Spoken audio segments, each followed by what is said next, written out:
एक समय की बात है जब पृथ्वी पर 100 वर्ष तक पानी की एक बूंद भी नहीं बरसी। इससे संसार के सभी प्राणी व्याकुल हो गए। उस समय संसार को व्याकुल देखकर गौतम ऋषि ने वर्षा होने के हेतु वरुण देवता का तप करना आरंभ किया। जब गौतम ऋषि ने अहल्या सहित अत्यंत उग्र तप किया, तब वरुण ने प्रसन्न होकर उन्हें दर्शन दिया और वरदान मांगने के लिए कहा। उस समय गौतम ने उनसे ये प्रार्थना की कि आप मेरे मनोरथ को पूर्ण करने के हेतु संसार में वर्षा कीजिए। ये सुनकर वरुण ने उत्तर दिया, है मुनि, इसे तो केवल परमेश्वर ही पूरा कर सकते हैं। जीवन मरण, वर्षा, अकाल, पाप पुण्य, उत्पत्ति, प्रलय तथा नरक स्वर्ग आदि बातें भगवान सदाशिव के अधीन है। वर्षा होने या न होना उन्हीं की इच्छा पर निर्भर करता है। इसलिए हम तुम्हें ऐसा वरदान नहीं दे सकते। यदि हम तुम्हें वर नहीं देते तो ये कार्य धर्म के विरुद्ध होगा। अतः अब तुम कृपा करके कोई ऐसा वर मांगो जिसे हम प्रसन्नतापूर्वक दे सकें। वरुण देवता की बात सुनकर गौतम ऋषि ने कहा, अच्छा, आप मुझे एक अक्षय जल का कुंड दे दीजिए। इससे मेरी बात भी रह जाएगी और आपका आगमन भी सार्थक रहेगा। ये सुनकर वरुण देवता ने अत्यंत प्रसन्न होकर गौतम ऋषि की प्रशंसा की और एक जल कुंड का निर्माण करते हुए बोले कि हमारी कृपा से वह गड्ढा जल से सदैव भरा रहेगा। इतना कहकर वरुण देवता अंतर्धान हो गए। उस समय गौतम ऋषि भी उस कुंड का जल पीकर अपनी पत्नी सहित अत्यंत आनंदित हुए। ये समाचार संपूर्ण संसार में फैल गया। तब सभी ऋषि मुनि अपनी अपनी पत्नियों एवं शिष्यों सहित चारों ओर से आकर उसी स्थान के समीप कुटी बना रहने लगे। इस प्रकार उस कुंड के आसपास एक बहुत बड़ा तथा श्रेष्ठ नगर बस गया। भूख प्यास से व्याकुल मनुष्यों ने वहां आकर प्रसन्नता प्राप्त की।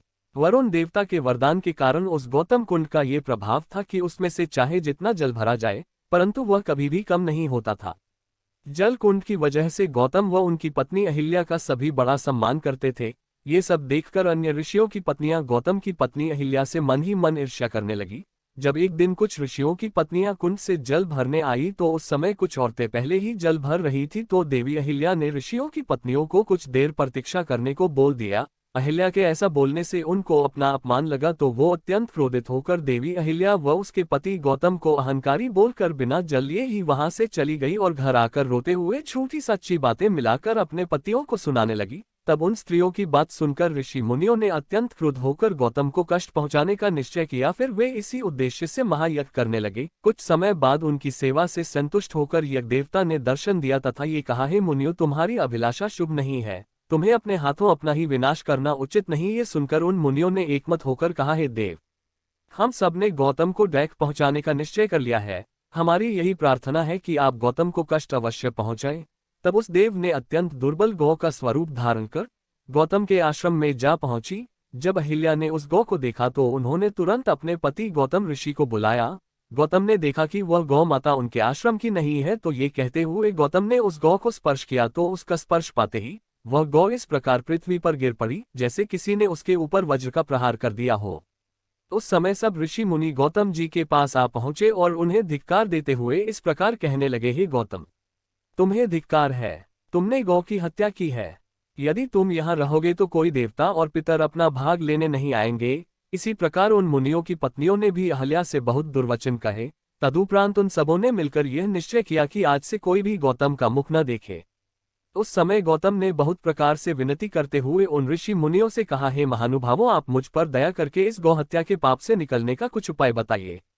गौतम के इन करुण वचनों को सुनकर उन ऋषियों में दया का संचार हुआ। तब वे इस प्रकार कहने लगे, हे गौतम, हम तुम्हें ये बताते हैं कि शिवजी संपूर्ण पापों को नष्ट करने वाले हैं। तुम इसी स्थान पर गंगा जी को प्रकट करके उसमें स्नान करो तथा 1 करोड़ पार्थिव पूजन करो तो तुम्हारी शुद्धि हो जाएगी। ये सुनकर गौतम ने उन मुनियों की 100 बार परिक्रमा की। तदुपरांत देवी अहिल्या सहित शिवजी के ध्यान में संलग्न हो गए। गौतम के उस तप को देखकर शिवजी अत्यंत प्रसन्न हुए और गिरिजा तथा देवगणों सहित प्रकट होकर उनसे इस प्रकार कहने लगे, हे गौतम, तुम हमें अपने प्राणों से भी अधिक प्रिय हो। अब तुम्हारी जो भी इच्छा हो वह वर मांग लो। ये सुनकर गौतम ने प्रणाम स्तुति करने के उपरांत ये प्रार्थना की, हे प्रभु, यदि आप मुझ पर प्रसन्न हैं तो मेरे पाप को दूर कर दीजिए। शिवजी एवमस्तु कहते बोले, हे गौतम, तुम्हारे साथ मुनियों ने बड़ा छल किया है तथा निरपराध होते हुए भी तुम्हें इस प्रकार दैक पहुंचाया है। अब उन्हें ऐसी हत्या लगेगी कि फिर वे कभी आनंद प्राप्त न कर सकेंगे। ये सब ब्राह्मण मिथ्याशास्त्र को धारण करने वाले होंगे, क्योंकि जो प्राणी हमारे भक्तों को दैक पहुंचाता अथवा निंदा करता है उसे कभी भी आनंद प्राप्त नहीं होता। ये सुनकर गौतम ऋषि ने हाथ जोड़कर कहा, हे प्रभु, इन मुनियों ने मेरे साथ कोई बुराई नहीं की। सच पूछा जाए तो इन्हीं की युक्ति पर चलने से मुझे आपके दर्शन प्राप्त हुए हैं। गौतम के इन विनम्र वचनों को सुनकर शिवजी अत्यंत प्रसन्न होकर बोले, अब तुम्हें जिस वर की इच्छा हो वह और मांग लो।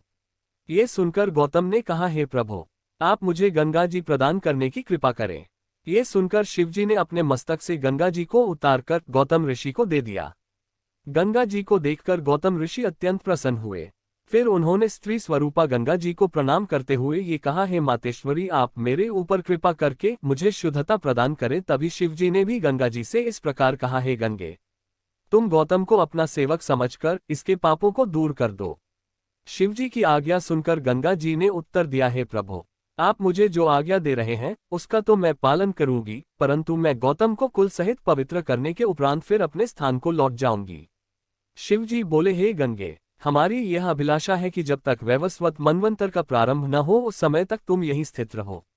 इस प्रकार शिवजी ने जब गंगा जी से बहुत कुछ कहा तथा गौतम ने भी उनकी बहुत स्तुति की, उस समय गंगा जी ने यह उत्तर दिया, हे कैलाशपति, यदि मेरी महिमा यहाँ बहुत हो तो आप अपने गुणों सहित मेरे तट पर निवास करना स्वीकार करें, तो मैं वैवस्वत मनवंतर के प्रारंभ तक यहीं बनी रहूंगी। गंगा जी की इस बात को शिवजी ने मान लिया।